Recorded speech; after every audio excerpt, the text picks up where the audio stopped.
You're doing it right now, measuring your worth by your output. Every task completed, every email answered, every goal crushed. You think you're winning, but something inside you is dying. The very thing you believe is making you successful is quietly dismantling your soul, piece by piece, and you can't see it happening because you're too busy being productive.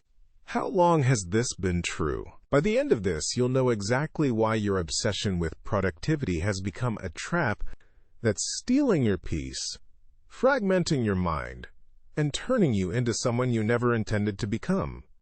And more importantly, you'll understand what the Stoics knew about true effectiveness that modern productivity culture completely misses. Here's what's really happening. You wake up, and immediately your mind starts calculating what needs to be done today, how much you can accomplish, how efficiently you can move from task to task. Your self-worth has become completely tied to your output. But here's the hidden threat. This isn't making you successful. It's making you frantic. Think about yesterday. Really think about it. How many moments did you actually experience?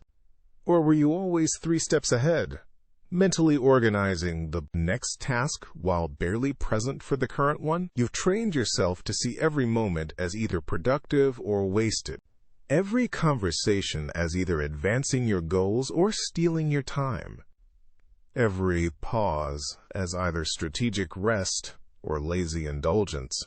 You've turned your entire existence into a performance metric. And the cruel irony? This constant measurement is destroying the very thing that creates real achievement: a calm, clear mind. Lucius Severus once told me something that changed everything.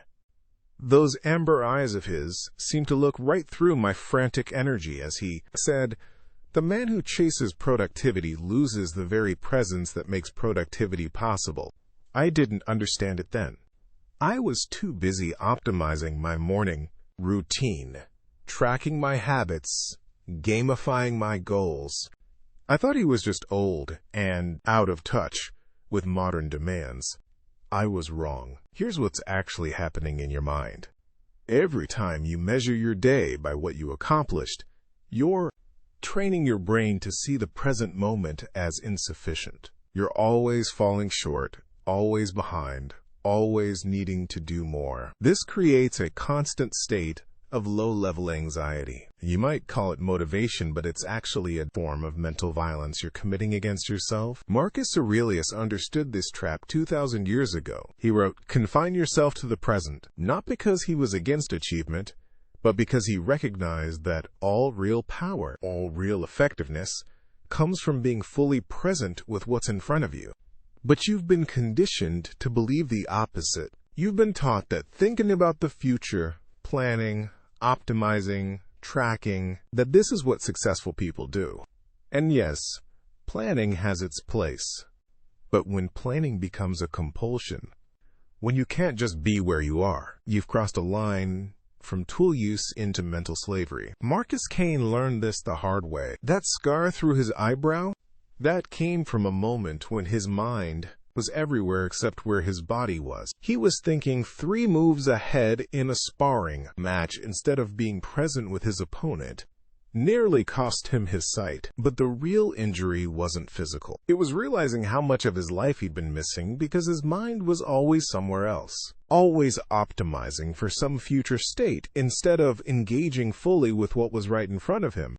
The productivity trap convinces you that peace is something you earn after you've accomplished enough. That presence is a luxury for people who don't have real goals. That being fully here, right now, is somehow lazy or unambitious. This is backwards. Seneca saw through this illusion completely. He said, "Every new thing excites the mind, but a mind that seeks tranquility avoids novelty." He wasn't talking about avoiding new experiences. He was talking about the mental habit of always seeking the next achievement, the next optimization, the next level of productivity. Because here's what happens when your mind is constantly reaching for more. You lose your ability to extract value from what you already have. Right now, you're probably thinking about 3 things you need to do after this video ends. Even while trying to learn something that could transform your relationship with work and peace, part of your mind is somewhere else. This is the trap. Not just that you're always planning, but that you've lost the ability to be fully present even with things that matter to you. Real effectiveness, the kind that creates lasting value instead of just busy work, comes from a different place entirely. It comes from the ability to bring your full attention to whatever you're doing. Not half your attention, while the other half plans the next thing. All of it. Right here, when you're fully present with the task, you work with a quality and efficiency that no amount of planning or optimization can create.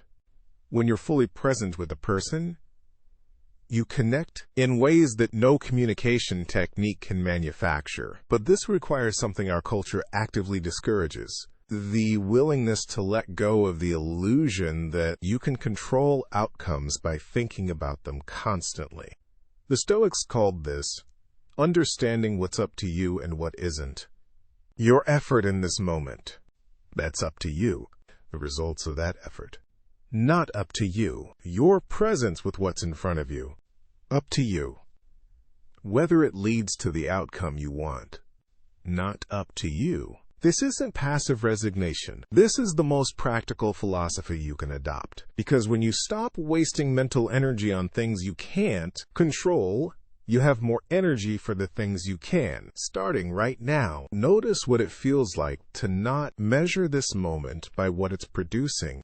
To just be here, taking in these ideas, without calculating their value or planning how to implement them. This is what you've been missing. Not another productivity system or optimization technique. Just this, being fully where you are. You don't see it yet, but this is only the beginning.